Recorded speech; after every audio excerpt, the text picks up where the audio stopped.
ingkang kula hormati.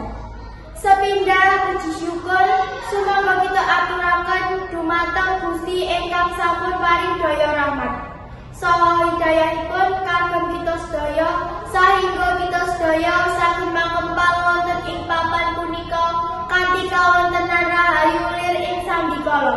Kaping kalih jumeneng kula wonten kajeng panjenengan sedaya minangka kagem ngaturaken sesorah bab ninakake gotong royong ing pawiyatan. Sampun kita mengertosi bilih masyarakat Indonesia sampun kondang remen tetulung. Salah satunggaling bukti wontenipun budaya gotong royong.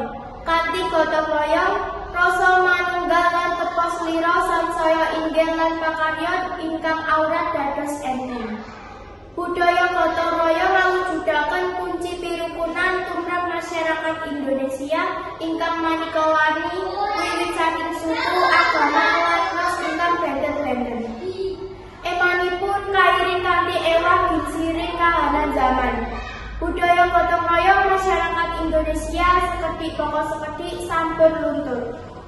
Pamirsa ingkang kinurmatan, sakmenika kathah-kathahipun tiyang sami repot perkawis pribadinipun piyambak-piyambak. Satemah boten gadhahi wekdal kangge pirukunan warga lan perkawis sosial masyarakat. Pramila monggo panjenengan sedaya lan kula ngawiti sedaya samukawis saking pribadi piyambak-piyambak. Nglonggaraken wekdal sekedhik kangge nyambung pasederekan dumateng warga sanak kadang lan tangga tepali. Monggo sami uri-uri warisan luhur budaya bangsa Indonesia amrih boten ical kenging ombyaking swasana lan ewah gingsiring zaman.